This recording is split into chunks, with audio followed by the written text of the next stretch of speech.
ಉತ್ತರ ಕನ್ನಡ ಜಿಲ್ಲಾ ಭಂಡಾರಿ ಸಮಾಜ ಸುಧಾರಣಾ ಸಂಘ, ಕರ್ನಾಟಕ ಜಾನಪದ ಅಕಾಡೆಮಿ ಬೆಂಗಳೂರು ಮತ್ತು ಆರ್.ವಿ. ಭಂಡಾರಿ ನೆನಪಿನ ಸಂಸ್ಕೃತಿ ಅಧ್ಯಯನ ಕೇಂದ್ರ ಸಹಾಯನ ಈ ಮೂರು ಸಂಸ್ಥೆಗಳ ಆಶ್ರಯದಲ್ಲಿ ಸಂಪನ್ನಗೊಂಡಿರುವ ಈ ಎರಡನೆಯ ಪಂಚವಾದ್ಯ ಸಮ್ಮೇಳನದ ಅಧ್ಯಕ್ಷತೆಯನ್ನು ವಹಿಸಿರುವ ಎಲ್ಲ ಅರ್ಥಗಳಲ್ಲಿ ನಮಗೆ ಅತ್ಯಂತ ಹಿರಿಯರಾಗಿರುವ ಇವರೆಲ್ಲರಿಗೂ ಅವರ ಮಾತು ಮತ್ತು ಕೆಲಸಗಳ ಮೂಲಕ ಪರಿಚಿತರಾಗಿರುವ ಸನ್ಮಾನ್ಯ ಡಾಕ್ಟರ್ ಎನ್.ಆರ್. ನಾಯಕ್ ಅವರೇ, ವೇದಿಕೆಯ ಮೇಲೆ ನನ್ನ ಜೊತೆ ಉಪಸ್ಥಿತರು ಎಲ್ಲ ಆಹ್ವಾನಿತ ಬಂಧುಗಳೇ, ಪಂಚವಾದ್ಯ ಸಮ್ಮೇಳನವನ್ನು ಅಥವಾ ಪಂಚವಾದ್ಯದ ಸವಿಯನ್ನು ಆಸ್ವಾದಿಸಲು ಬಂದಿರುವ ಎಲ್ಲ ಜನಪದ ಮನಸ್ಸುಗಳೇ, ಮಾಧ್ಯಮದ ಸ್ನೇಹಿತರೆ,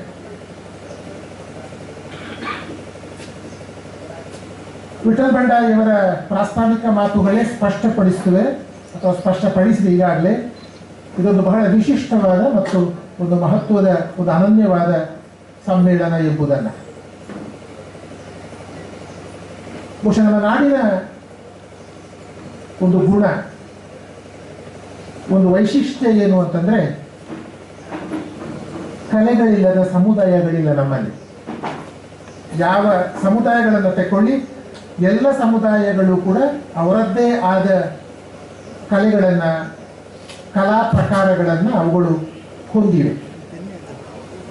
ಈಗ ಏನಾಗ್ತಾ ಇದೆ ಅಂತಂದರೆ, ಆ ಕಲೆಯ ಒಳಗಿನ ಜನರು ಆ ಬದುಕಿಂದ ಹೊರಬರ್ತಾ ಇದ್ದಾರೆ. ಇನ್ನೊಂದು, ಆ ಕಲೆಗೆ ಸಂಬಂಧ ಪಡದೇ ಇದ್ದವರು ಆ ಕಲೆಗಳನ್ನು ನೋಡಿ ಆಸಕ್ತಿಯನ್ನು ತೋರಿಸುವ, ಅಧ್ಯಯನ ಮಾಡುವ, ವಿಶ್ಲೇಷಣೆ ಮಾಡುವ ಪ್ರವೃತ್ತಿಯನ್ನು ನಾವು ಕಾಣ್ತಾ ಇದ್ದೇವೆ. ಅದರೊಂದು ಒಂದು ಪದ ನಾನು ಬಳಸುವುದಾದರೆ, ಈ ಕಲಾ ಪ್ರಕಾರಗಳನ್ನು ಒಳಗಿನಿಂದ ನೋಡುವ ಮತ್ತು ಹೊರಗಿನಿಂದ ನೋಡುವ, ಇನ್ಸೈಡರ್ ಮತ್ತು ಔಟ್ಸೈಡರ್ ಒಂದು ಪದ ಇದೆ. ಈ ಕಲಾ ಪ್ರಕಾರಗಳನ್ನ ಒಳಗಿನವನಾಗಿ ಬದುಕುವುದು ನೋಡುವುದು ಒಂದು, ಕಲಾ ಪ್ರಕಾರಗಳನ್ನು ಹೊರಗಿನವನಾಗಿ ಔಟ್ಸೈಡರ್ ಆಗಿ ನೋಡುವುದು ಮತ್ತು ಅದರ ಆಸಕ್ತಿ ವಹಿಸಿ ಕಲಿಯುವುದು ಒಂದು.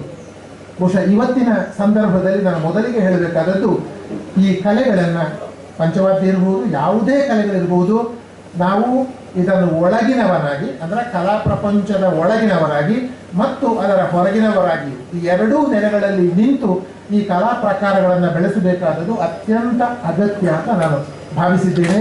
ಅದಕ್ಕೆ ಪೀಠಿಕೆಯಾಗಿ, ಒಂದು ಪೂರ್ವಭಾವಿಯಾಗಿ, ಒಂದು ಸಿದ್ಧತೆಯಾಗಿ, ಒಂದು ಚೌಕಟ್ಟಾಗಿ ಈ ಸಮ್ಮೇಳನ ನಡೀತಾ ಇದೆ ಅಂತ ನಾನು ಭಾವಿಸಿಕೊಂಡಿದ್ದೇನೆ. ನಮ್ಮದು ಏನಿದ್ರು ಮಾತಿನ ವಾದ್ಯ ಇದೆ, ನಿಜವಾಗಿ ಪಂಚವಾದ್ಯ ಮತ್ತೆ ಬರ್ತದೆ.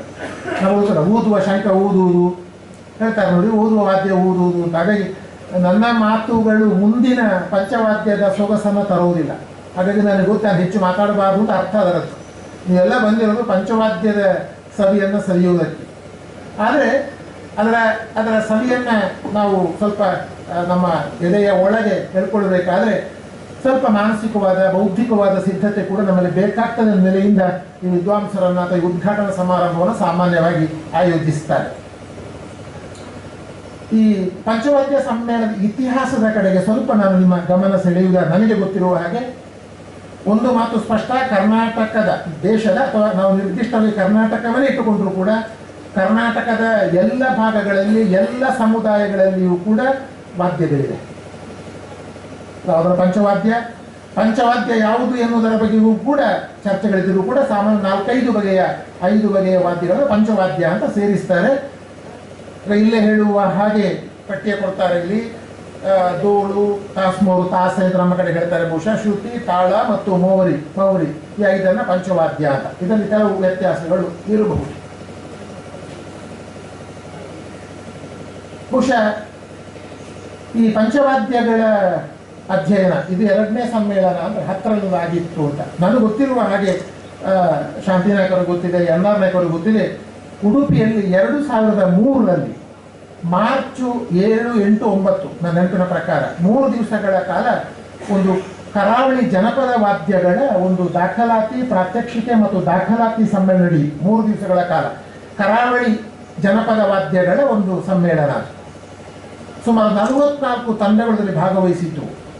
ಸುಮಾರು 170ರಷ್ಟು ಕಲಾವಿದರು ಅದರಲ್ಲಿ ಬೇರೆ ಬೇರೆ ವಾದ್ಯಗಳನ್ನು, ಅದು ಚರ್ಮ ವಾದ್ಯಗಳಿರ್ಬೋದು ಅಥವಾ ಊದುವ ವಾದ್ಯಗಳಿರ್ಬೋದು, ಅಂದರೆ ಬಾರಿಸುವ, ನಾವು ಸಾಮಾನ್ಯ ನುಡಿಸುವುದು ಅಂತ ಹೇಳುವುದು ವಾದ್ಯಗಳನ್ನು ನುಡಿಸಬೇಕಂತೆ, ಬಾರಿಸುವುದಲ್ಲ.